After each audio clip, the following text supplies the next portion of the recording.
All right, what's up, Cam? This is my video for Scott Abbott's case questions. You're getting the unedited sick version. I've been sick the last couple days in my bed, so I've got like my heating pad, and I've just been chilling in my room working on homework. So here we go.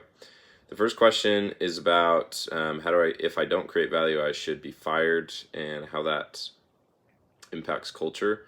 The idea with franchise is that you relinquish a lot of your control, and so you're kind of held accountable by other owners or other people, which I think is good because everybody should be rewarded based off of the value that they bring. I think the challenge comes because value is often subjective, and the trick is the owner just making your value so obvious that nobody can really dispute that you bring value, I think would be the thing. The second question is franchising and oh man, I'm messing this up. Pros and cons of franchising.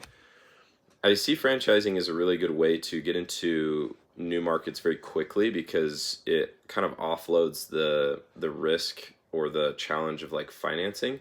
You're usually able to scale a lot quicker because the franchisee takes on a lot of the burden of paying for it. So you're able to get out very quickly. The challenge would come, especially in a service-based business, of holding your brand integrity. So if the business that you have is really brand centric or really relies on like the quality of the service that you provide, and if certain franchisees kind of cut corners as far as who they're hiring or just don't uphold the same standard of excellence as you would, then that kind of starts to create problems with your franchise. So you're able to grow really quickly, really broadly, very very fast, but might run into issues with like quality control essentially. The third question was about AI and how I would integrate AI. I think anywhere where you see people doing a very high volume of a very specific activity is an area that we should be able to look at for AI replacement. So, for example, if there's somebody that you hire that does a really high volume of calls, you should take a really deep dive into what that person does and what parts of it could be replaced by AI. Chances are at least part of their process could be replaced by AI.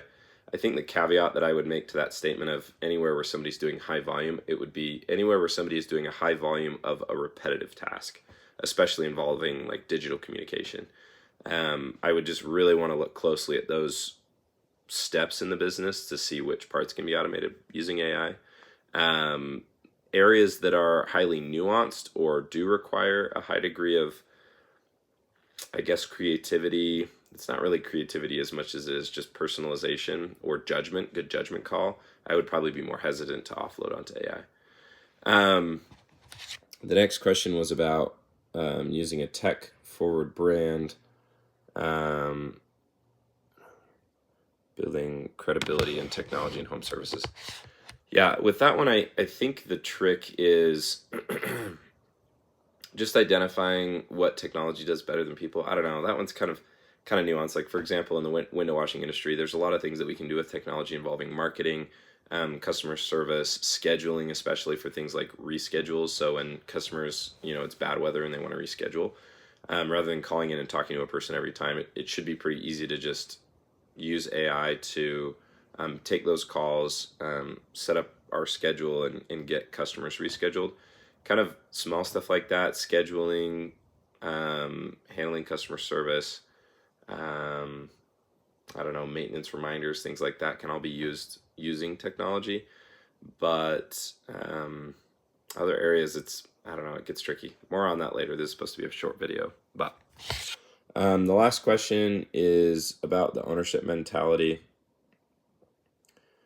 I think the biggest thing that I have to say on this in building a business is that I think people get a little bit too prideful about holding on to control. And I think that if more people learned how to leverage the power of synergy and collaborative effort, then they would find that their businesses would be able to scale a lot more quickly than they would if they just try to maintain control constantly.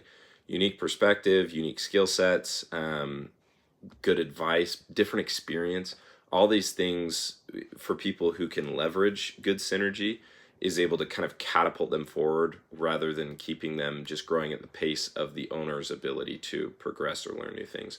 So I think more often than not, the case with entrepreneurs today is that if they would relinquish some of their control, i.e., their equity in the business, in favor of